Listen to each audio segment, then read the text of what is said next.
अब डिफेमेशन का भी केस हो जाएगा, उसके खिलाफ एट्रोसिटी का भी केस हो जाएगा, दोनों केस डाल रहा हूँ। ये दोनों केस डालने का ऐलान मैंने 9 तारीख को किया, 9 तारीख को। और 9 तारीख को इसी वजह से पुलिस कमिश्नर ने जब मेरा बयान देखा तो 7:33 को उन्होंने मेरे खिलाफ एफआईआर कर दिया। बीजेपी की विचारधारा में और केजरीवाल की विचारधारा में कोई अंतर नहीं है। तो अभी क्या है, बीजेपी के पास में कुछ मुद्दे तो है नहीं, वो कुछ कर तो है नहीं रहे। वो इसी तरह का मीडिया को अपने साथ लेकर के हंगामा खड़ा करते रहते हैं।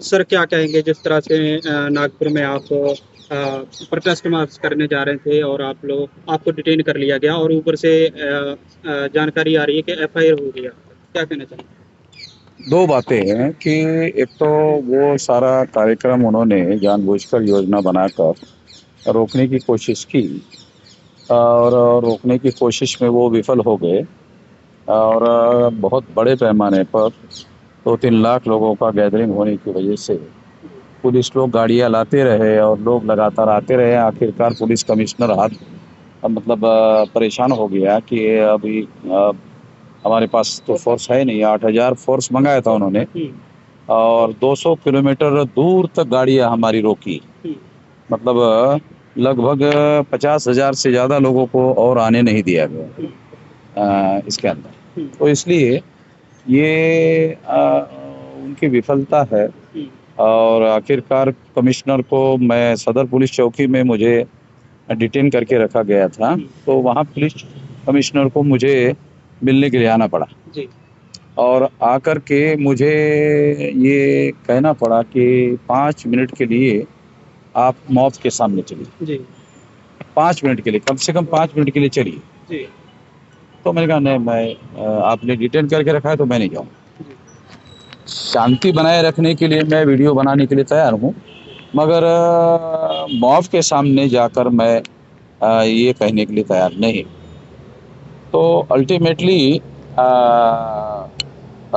उनकी हेकड़ी जो थी कि फोर्स के साथ में, ताकत के साथ में, ज़बरदस्ती के साथ में जो उन्होंने ये करने का प्रयास किया, वो सारा का सारा मतलब धरा का धरा रह गया। वो सही नहीं, गलत काम किया उन्होंने। तो उसके लिए हम लोग सुप्रीम कोर्ट में भी गए हुए हैं और जो आवश्यक कार्रवाई है आने वाले समय में वो भी हम लोग करेंगे। दिल्ली सरकार में मंत्री थे राजेंद्र पाल गौतम, उन्होंने 22 प्रतिज्ञा ली और उसके बाद अरविंद केजरीवाल जी ने उनका इस्तीफा लिया मंत्री पद से और भाजपा ने आरोप लगाया है कि 22 प्रतिज्ञा के जरिए हिंदू देवी देवताओं और उनके धर्म का अपमान किया है। नहीं, मौलिक बात तो ये है कि 26 जनवरी 1950 को संविधान लागू हुआ और 14 अक्टूबर 1956 को संविधान लागू होने के 6 साल के दरमियान बाबा साहब अम्बेडकर ने ये 22 प्रतिज्ञाएं कही। तो उस समय तो कोई इस तरह का आरोप उनके ऊपर नहीं लगाया गया कि उन्होंने हिंदू देवी देवताओं का अपमान किया या उन्होंने गाली गलौज करने का काम किया। तो ये मीडिया के द्वारा खबरें बनाकर ऐसा माहौल बनाया गया है और ऐसा कोई जो 22 प्रतिज्ञाएं हैं उसमें ऐसा कुछ भी लिखा हुआ है नहीं जिससे अपमान करने वाली बात होती हो। ऐसी कोई बात, ऐसा कोई मुद्दा उसमें है नहीं। मुद्दा सर ये है कि और जैसे सिसोदिया जी है उनका इस्तीफा नहीं लिया, सत्येंद्र जैन जी का इस्तीफा नहीं लिया, इनका इस्तीफा क्यों मंजूर कर लिया सर, जबकि उन पे आरोप ज्यादा लगे हुए हैं सर।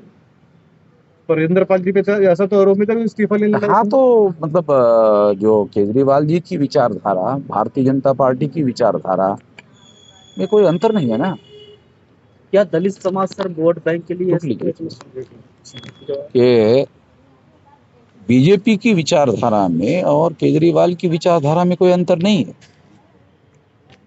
तो उन दोनों के बीच में कंपटीशन है कि कौन राम भक्त लोगों को ब्राह्मणवादी लोगों को, ब्राह्मणवाद के प्रभाव में आए हुए गुमराह लोगों को अपने साथ रख सकता है। अगर राजेंद्र पाल गौतम का अगर कोई दोष है तो वो ब्राह्मणवादी केजरीवाल के साथ जाने का दोष है, बाकी उसका कोई दोष नहीं है। मतलब वो जो कॉन्ट्रडिक्शन है, राजेंद्र पाल गौतम उस कॉन्ट्रडिक्शन से शिकार है।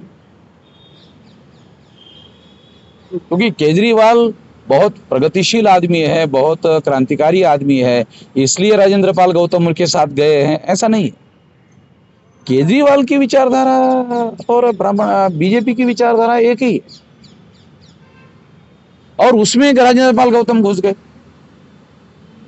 ये कॉन्ट्रडिक्शन है, उस कॉन्ट्रडिक्शन के राजेंद्र पाल गौतम शिकार हो गए। राजेंद्र पाल गौतम ने अपने से मान लिया कि केजरीवाल क्रांतिकारी है, मगर वो है नहीं। इससे यह बात प्रमाणित हो गई कि केजरीवाल ने इनका इस्तीफा स्वीकार किया, बाकी लोगों का नहीं। इस एक्शन से यह प्रूव हो गया कि केजरीवाल जी जिस विचारधारा को मानते हैं उसके हिसाब से उन्हें इस्तीफा लिया, मगर राजेंद्र पाल गौतम जी ने मिसअंडरस्टैंडिंग अपना कर लिया कि अरे यार केजरीवाल तो क्रांतिकारी आदमी है, उनके साथ जाना चाहिए। ये गलती केजरीवाल की नहीं है, ये गलती राजेंद्र पाल जी की है। तो कहीं ना कहीं दोषी मानना बीजेपी और आप में कोई फर्क नहीं रह गया सर? है ही नहीं ना, है ही नहीं, फर्क है ही नहीं। ये फर्क है तो फिर हम ही चले जाते, अगर फर्क होता तो। चुनाव में फर्क पड़ेगा सर इससे कुछ? है? चुनावों में जनता देखेगी सर कि क्या आम अभी क्या है, बीजेपी के पास में कुछ मुद्दे तो है नहीं, वो कुछ कर तो है नहीं रहे। वो इसी तरह का मीडिया को अपने साथ लेकर के हंगामा खड़ा करते रहते हैं। जो मूल मुद्दे हैं उन मूल मुद्दों को सॉल्व करने की दृष्टि से तो वो कुछ करते नहीं है। और नरेंद्र मोदी जी 2024 के लिए अलग अलग मंदिरों में जाकर अपना भजन कीर्तन करने का काम कर रहे हैं, अभी या उनके लिए करोड़ों रुपए जो है जनता के टैक्स के वो दे करके मंदिरों का वो करने का काम कर रहे हैं। जिस तरह से नागपुर में मार्च किया तो उसका आप कैसा मैसेज समझते हैं? सारे देश भर में जो हम हमारे से सहमत नहीं थे सारे सहमत हो गए। जी। ये एक वामन मेश्रामी है जो आरएसएस के हेडक्वार्टर पर मोर्चा लेकर जाने के बारे में सोच सकता है, तो हमने केवल सोचा नहीं, लेकर जाने का काम किया और 2-3 लाख लोग इकट्ठा किया सारे देश भर से। जिस तरह ऐसा किसी के दिमाग में भी नहीं आ सकता, वो हमने करके दिखाया। जिस तरह आपकी बदसलूकी हुई, पुलिस वालों की कोई कार्रवाई की कदम हुआ? है? जिस तरह आपने बदसलूकी हुआ उस पुलिस वालों के खिलाफ कोई कदम उठाए हैं? वो तो कोर्ट में जा रहा है मैम। जैसे फॉर एग्जाम्पल उन्होंने, कमिश्नर ने कहा कि हमें डिटेन करने के पहले नोटिस दिया, झूठ है, उसका हमारे पास सबूत। डिटेन करने के पहले मेरे पास वीडियो है कि मैंने उन पुलिस अधिकारियों को डिटेन करने के पहले मुझे नोटिस देने के लिए कहा, उसके वीडियो है।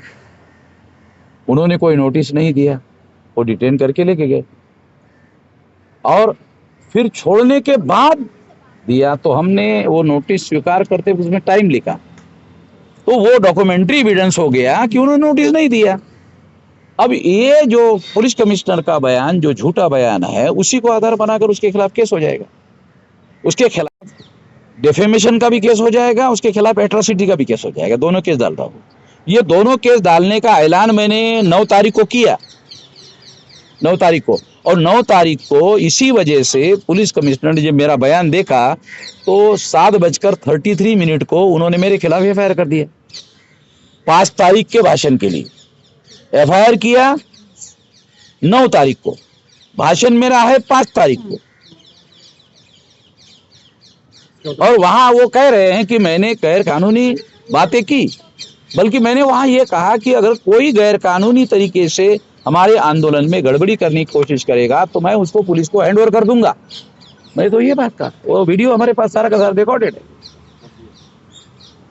सर 2024 का चुनाव नजदीक आ रहा है, इस विषय में आपका संगठन और किस तरफ जाने की?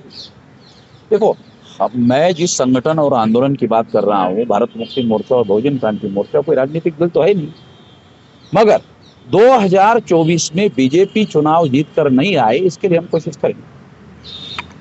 क्या बीएसपी को आप समर्थन करेंगे? बीएसपी को खत्म करने की कोशिश करेंगे। ऐलानिया कह रहा हूं, खत्म करने की कोशिश करेंगे। मायावती का चैप्टर क्लोज करना बहुत जरूरी है, क्योंकि रिपब्लिकन पार्टी ने महाराष्ट्र में जो मतलब गंदा खेल खेला, वो सेम गंदा खेल अभी मायावती खेल रही है। उसका खात्मा बहुत ज्यादा जरूरी है। तो सर वो आपसे बीजेपी में और मायावती में कोई अंतर नहीं है। तो सर आपके हिसाब से 2024 में कौन सी पार्टी आनी चाहिए? है? 2024 में किसकी पार्टी की सरकार बननी चाहिए? इसी से रिलेटेड बीजेपी को खत्म करने के लिए मतलब दानव और राक्षस में से चुनना पड़े तो हम चुनेंगे। ये तो देखो आंदोलन है, इसमें काशीराम जी से हम काशीराम जी से प्रेरणा लेकर काम करते, तो उन्होंने भी तो देखो बसपा के 5 साल उसकी ये रही, 5 साल में अगर वो चाहे तो हमारे लोगों के लिए रिजर्वेशन इन प्रमोशन का कानून बना सकती थी। हाई कोर्ट ने कहा भी आप कानून बना सकती है, आप बनाइए, बगैर कानून के आप ऐसा नहीं कर सकती। रिजेक्ट कर दिया, सुप्रीम कोर्ट ने भी रिजेक्ट कर दिया। एक एग्जाम्पल के तौर पर बता, आपको पता है कि एट्रोसिटीज का जो कानून है, उसके लिए जो सर्कुलर मायावती ने निकाला कि किसी भी एट्रोसिटी करने वाले लोगों को जांच पड़ताल पुलिस के द्वारा किए बगैर और सबूत मिले बगैर किसी प्रकार की कोई कार्रवाई नहीं की जाएगी। पुलिस वाले जांच पड़ताल में हमारे लोगों के फेवर में काम करते हैं कई सारे देश भर में। नहीं करते। और जनगणना के वैसे में सर कुछ कह सकते जनगणना ओबीसी की जाति आधारित जनगणना हमारे चौधरी विकास पटेल जी है। तो राष्ट्र सारे देश भर में अभी हम लोगों ने 29 नवंबर को भारत बंद कर रखा है, ऐलान किया हुआ है, भारत बंद होगा। शुरुआत कहाँ से करेंगे सर? है? अरे भारत बंद भारत से शुरू होगा कि अमेरिका से शुरू होगा? किस राज्य से? किस राज्य से शुरू करें? भारत एक साथ एक ही दिन? हाँ, भारत बंद का मतलब एक राज्य में नहीं होता है। भारत में हमारे देखो हमारा संगठन है 31 राज्यों में 567 जिलों में 4000 से ज्यादा तहसीलों में 22,000 से ज्यादा ब्लॉक में और 1.5 लाख से ज्यादा गाँव में है। अभी 674 जिलों में बंद होगा। अभी ये निर्णय अभी यहाँ हो गए और 150 लोगों को जो 674 जिले बचे हुए हैं, मतलब 100-125 बचे हैं, उनमें एक एक आदमी को मैं भेज रहा हूँ। ये 3 महीने में 674 जिलों में फैल जाएगा। और आज के तारीख में जिसे फुले शाह अम्बेडकर का आंदोलन कहते हैं, ये हमारे आंदोलन के अलावा अभी कोई है नहीं, कोई लड़ता हुआ नहीं है। बीजेपी के लोग मायावती को डरा रहे हैं और मायावती डर रही है। डरपोक आदमी हमारी लड़ाई लड़ सकते हैं, अरे भिड़ने वाले लोग चाहिए। अम्बेडकरवाद का दूसरा नाम है भिड़ना, और फिर आरएसएस के हेडक्वार्टर में जाके भिड़ना। ऐसा दिमाग में भी मायावती के आ सकता है। मायावती को या तो काशीराम जैसा मेंटोर चाहिए या तो वो सतीश मिश्रा जैसा।